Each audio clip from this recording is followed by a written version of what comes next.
হ্যাঁ, তো আজকে আমার প্র্যাকটিক্যাল এক্সপেরিয়েন্স থেকে একটা বিষয় শেয়ার করার জন্য আমি বিশেষ করে এই ভিডিওটা রেকর্ড করতেছি। এটা হলো প্রায় ৫-৬ মাস আগে আমাদের চেম্বারে একটা মানুষ এসেছিল। তার মেয়ে ছিল বয়স ১৪ বছর। তো মেয়েটাকে একটা ছেলে যার বয়স আনুমানিক ২২ বছর। আপাতত আমি তাদের নামগুলো হাইড রাখতেছি, কারণ এগুলো কনফিডেন্সিয়াল ম্যাটার। তো উনি আসলো, উনি বলল যে ওনার অবুঝ মেয়েকে, ওইটা তো প্রাপ্তবয়স্ক, বোঝার তো বয়স হয় নাই, ওনার মেয়েকে ওই ছেলেটা কি করেছে, মানে ফুসলিয়ে এটা নিয়ে গিয়েছে। নিয়ে যাওয়ার পরে ওদের মধ্যে শারীরিক সম্পর্ক হয় এবং আইনগত দিক থেকে বললেই মেয়েটা ভালো মন্দ বোঝার বয়স হয় না, এবং যেহেতু তার বয়স ১৪ বছর, তো মেয়েটা কনসেন্ট দিলেও কি না দিলেও কি এটার কোনো ভ্যালু নাই, সেই হিসেবে এটা রেপ বা দর্শন হিসেবে গণ্য হবে।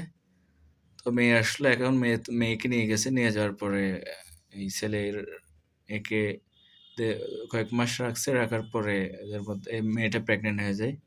হওয়ার পরে আরও রাখছে, ভালো মতো রাখে নাই, অনেক যেমন ইচ্ছে তেমনভাবে রাখছে, অনেক নির্যাতন করছে, ঠিকমতো খাবার দাবারও দেয় নাই। মেয়েটা অনেক কষ্টে ওখানে ছিল। পরে যখন মেয়েটা সন্তান জন্ম দিবে ওরকম পরিস্থিতি ক্রিয়েট হলো, তখন মেয়েটাকে একটা লোকাল ক্লিনিকে এনে মেয়েটাকে ফেলে রেখে চলে গেল।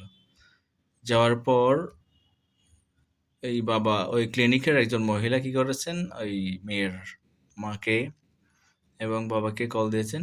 কল দেওয়ার পরে মেয়ের মা এবং বাবা গিয়ে মেয়েকে ওই সন্তান জন্ম দেওয়ার পরে ওদের বাড়িতে নিয়ে আসে। পরে ছেলেটা কি করলো, ছেলেটা আর ওর বেবিটাকে স্বীকার করতেছে না এবং ওকে বউ হিসেবে স্বীকৃতিও দিচ্ছে না, নিয়েও যাচ্ছে না। পরে ওই ছেলেটা একটা মেয়েকে বিয়ে করে। ওর মেয়েটা আমাদের এই বাচ্চা মেয়ে, ১৪ বছরের বাচ্চা মেয়েটা, এবং তার বাবা আমাদের চেম্বারে আসলো। ওরা খুবই আর্থিকভাবে অনেক দরিদ্র ছিল। আমাদের জাস্ট কোর্টের ফিটা, ন্যূনতম ফি নিয়ে আমরা মামলাটা ফাইল করি। ফাইল করার পরে কোর্ট ওই যে বেবিটা হয়েছে, ওই বেবিটার ডিএনএ এবং আসামির, তো এই ছেলেটা মেয়েটাকে নিয়ে গিয়েছিল, ওই আসামির এবং মায়ের ডিএনএ টেস্টের অর্ডার দেয়।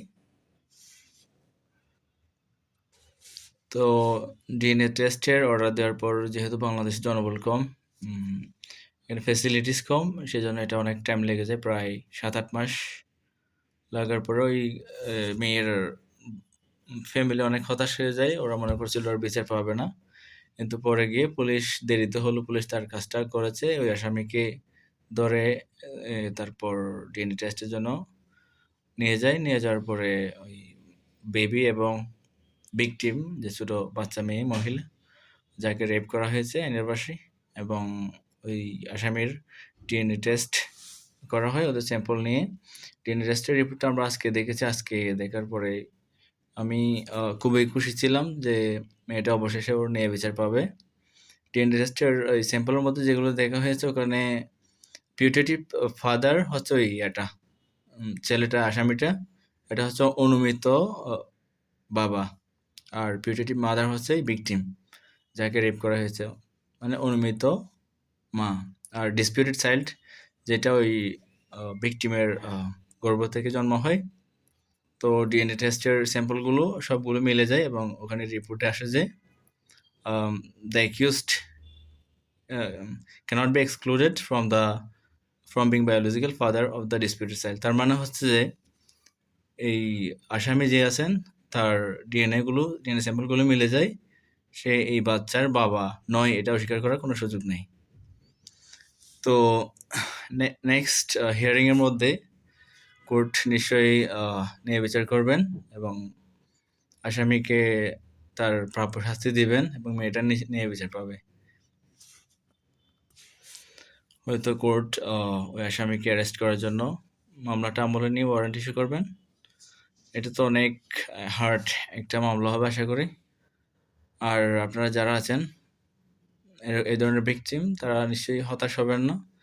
বাংলাদেশে কোনো আইন আছে, যদিও ন্যায় বিচার পাওয়াটা একটু লেন্দি, একটু কঠিন, কিন্তু আমরা আশা করব দ্য নিউ গভর্নমেন্ট, নতুন গভর্নমেন্ট যারা আসছেন তারা এই ন্যায় বিচার পাওয়ার পথ আরও সহজ করবেন, ফ্যাসিলিটিস বাড়াবেন, এবং পুলিশ যারা আছেন তারাও সবাই পুলিশের বিরুদ্ধে খারাপ কথা বলে, কিন্তু সবাই তো খারাপ না, এবার তারাও আশা করি আরও ভালো কাজ করবেন।